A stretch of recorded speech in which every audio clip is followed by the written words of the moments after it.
Let's talk about depression today.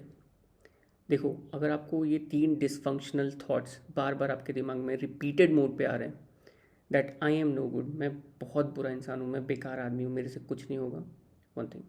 Second is my whole world is bleak, मेरी ज़िंदगी बेरंग है, I have no interest in anything. And third thing is that my future is hopeless. अगर ये तीन dysfunctional beliefs continuously आपके दिमाग में आ रही है, द चांसेस आर कि आप डिप्रेस्ड हो सकते हो। इसको एक एग्जांपल के तौर पे समझते हैं। एक डिप्रेस्ड फादर एग्जांपल लेके, डॉक्टर ब्लीक थे एक 1960s में, जिन्होंने डिप्रेशन के 4 स्टेजेस बताए हैं। पहला स्टेज है पर्सनलाइजेशन, दूसरा है ओवर जनरलाइजेशन, तीसरा है दैट मैग्निफिकेशन, और लास्ट इज आर्बिट्री इन्फ्लुएंस। तो इन चारों के ना एग्जाम्पल के तौर पे हम लोग समझते हैं। पहला है, let's consider example of a depressed father. उसकी बेटी गिर गई और उसके सर पे चोट लग गया, and he what is happening that accident. उसमें सबसे पहला उसका रिस्पॉन्स होगा, I am a terrible father. This is called personalisation. दुनिया में जितनी भी बुरी चीज़ें होंगी, he will consider himself as the cause of that bad thing happening. तो पहला चीज़ हो गया personalisation. Now he will say that मैं हमेशा ही बुरा काम करता हूँ, मेरे से हमेशा ही गलती हो जाता है। This is called overgeneralisation. And इसमें एक डाइकोटमी हो जाएगी, नेवर और ऑलवेज का। The third thing is magnification. अब जो इंसिडेंट हुआ है उसको ही विल फील कि ये बहुत बुरा है।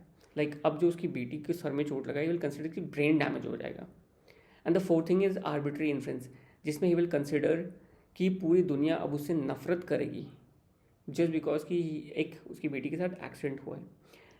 तो ये जो लास्ट चीज़ है ना, आर्बिट्री इन्फ्लुएंस, इसमें ना एक बिना मतलब का रिजल्ट जोड़ देना उस इंसिडेंट से, जिसका रिजल्ट से उस इंसिडेंट का कोई लेना देना भी नहीं है।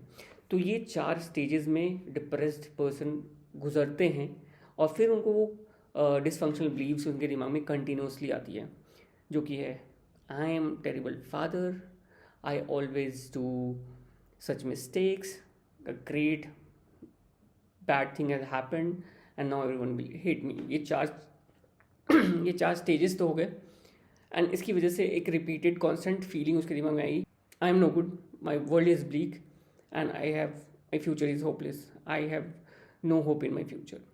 तो ये हो गया डिप्रेशन का बेसिक स्टेजेस। अब इसका सॉल्यूशन की बात करते हैं। देखो, सॉल्यूशन इतना आसान नहीं है, मेडिकेशन एंड थेरेपी बहुत सारी चीज़ें लगती हैं, बट एक जस्ट बेसिक चीज़ हेल्प करता है।